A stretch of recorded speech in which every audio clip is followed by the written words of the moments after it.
নমস্কাৰ, মই ধীৰাজ মোহন দাসে কৈছোঁ। আজি এটি সৰু ভিডিঅ' এটা বনাবলৈ লৈছোঁ। এইটোৰ বিষয়টো হৈছে প্ৰি ৱৰ্কআউট।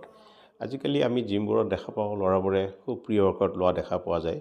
প্ৰি ৱৰ্কআউটটো হৈছে এনেকুৱা এটা চল্ট যিটো আমি এক্সাৰচাইজ কৰাৰ 15-20 মিনিটমান আগত ল'লে আমাৰ বডিটোত এনাৰ্জি এটা উৎপন্ন হয়।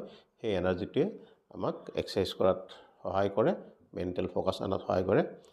সেইখিনি কথা ক'লে ঠিকে আছে, কিন্তু আজিকালি সৰু সৰু ল'ৰাবোৰে প্ৰি ৱৰ্কআউট লোৱা দেখিবলৈ পোৱা গৈছে। এজন ল'ৰাই যদি এঘণ্টা এক্সাৰচাইজ প্ৰি ৱৰ্কআউট নোলোৱাকৈ কৰিব নোৱাৰে, তেনেহ'লে তেওঁ আহিবলগীয়া জীৱনত তেওঁ কেনেকৈ কি কৰিব? গতিকে সদায় চেষ্টা কৰক প্ৰি ৱৰ্কআউট নোহোৱাকৈ নিজৰ ভিতৰত যিটো ইমিউন শক্তি আছে, যিটো এনাৰ্জি লেভেল আছে, সেইটো ইনক্ৰিজ কৰাৰ চেষ্টা কৰক। যিমানে আউট চ'ৰ্চৰ পৰা আপুনি এনাৰ্জি লৈ কৰিব, এনাৰ্জি খৰচ কৰিব, এটা সময়ত এনেকুৱা হৈ যাব আপুনি আউট চ'ৰ্চৰ পৰা এনাৰ্জি ল'ব নোৱাৰিব পাৰে। তেতিয়া আপোনাক বিভিন্ন সৰু সৰু বেমাৰ কিছুমানে আপোনাক আগুৰি ধৰিব।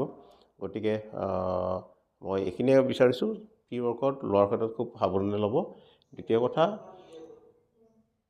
হৈছে আপুনি যিবোৰ ছাপ্লিমেণ্ট আমি দেখা পাওঁ, বেলেগ ছাপ্লিমেণ্টৰ বিষয়ে মই নকওঁ, বাট প্ৰি ৱৰ্কআউটৰ বিষয়ে মই ষ্ট্ৰংলি ৰিকমেণ্ড কৰোঁ ইণ্ডিয়ান ছাপ্লিমেণ্ট যাতে কেতিয়াও আপোনালোকে নলয়। আমি বহুত এনেকুৱা ফেটাল দেখিছোঁ, টেষ্ট কৰাৰ পিছত মৰি যোৱা পৰ্যন্ত আমি দেখিছোঁ। গতিকে মই খুব ষ্ট্ৰংলি ৰিকমেণ্ড কৰিছোঁ, ৰিকুৱেষ্ট কৰিছোঁ, কোনেও যেন প্ৰি ৱৰ্কআউটত যেন ইণ্ডিয়ান ছাপ্লিমেণ্ট ব্যৱহাৰ নকৰে। বেলেগ প্ৰটিন পাউডাৰ বা যিবোৰ আদাৰ চ'ৰ্চেছ আছে, তাত মই বিশেষ একো নকওঁ। বাট হেৰিৰ ক্ষেত্ৰত প্ৰি ৱৰ্কআউটৰ ক্ষেত্ৰত মই একেবাৰে এটলিষ্ট মোৰ যিখিনি চিনাকি মানুহ, মই তেওঁলোকক একেবাৰেই ষ্ট্ৰংলি ক'ম যে প্ৰি ৱৰ্কআউট আপুনি ইণ্ডিয়ান নল'বই। ইম্পৰ্টেড বা আমেৰিকান বা জাৰ্মান যিবোৰ প্ৰডাক্ট আছে, তাত ল'লে মোৰ বৰ বিশেষ এটা হয়তো যদি ল'বই যিহেতু, গতিকে সেইটোৱে লওক। নোলোৱাটো মই বেছিকৈ ভাল পাম। তৃতীয় কথা, আপুনি প্ৰি ৱৰ্কআউট যদি আপুনি bodybuilding as a profession লয়, তেনেহ'লে আপুনি অকল প্ৰি ৱৰ্কআউট কি আৰু কিবা কিবি ল'ব লাগিব পাৰে।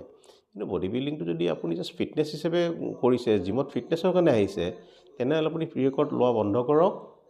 আপুনি নৰ্মেল এক্সাৰচাইজ কৰক, চাব লাহে লাহে লাহে আপোনাৰ এনাৰ্জি লেভেলটো বাঢ়ি যাব, তেতিয়া আপোনাৰ ৰিজাল্টটো ভাল হ'ব। আৰু এটা কথা শেষত ক'বলৈ ওলাইছোঁ, এই বস্তুটো আপুনি সন্ধিয়াৰ ভাগত নল'ব, কাৰণ ই বডিটো বহুত সময় আপোনাৰ এক্টিভ কৰি ৰাখে।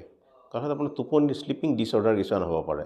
গতিকে মই ষ্ট্ৰংলি ৰিকমেণ্ড কৰিম, যদি প্ৰি ৱৰ্কআউট ল'বই লাগে, ইম্পৰ্টেড ল'ব, জেনুইনলি ইম্পৰ্টেড ল'ব। ছেকেণ্ডলি, দিনৰ ভাগত ল'ব, ৰাতিপুৱাৰ ভাগত হ'লে ভাল, যাতে দিনৰ ভাগত তেওঁ বিভিন্ন ধৰণৰ কাম কাজ কৰি তেওঁ বডিয়ে হজম কৰি বস্তুটো বডিয়ে উলিয়াই দিব পাৰে। সন্ধিয়া কৰিলে কি হয়, 6টা-7টাত যিসকল এক্সাৰচাইজ কৰে, তেওঁলোকৰ 7টা-7টাত তেওঁ ৰাতি 2টা-3টাত বাজি যাব টোপনি আহোঁতে, কাৰণ বডিটো তেতিয়ালৈকে এক্টিভ কৰি ৰাখিব। গতিকে গোটেইখিনি বস্তু খোৱা লোৱাৰ ক্ষেত্ৰত অকণমান ভাবি চিন্তি কামবোৰ কৰিব। আৰু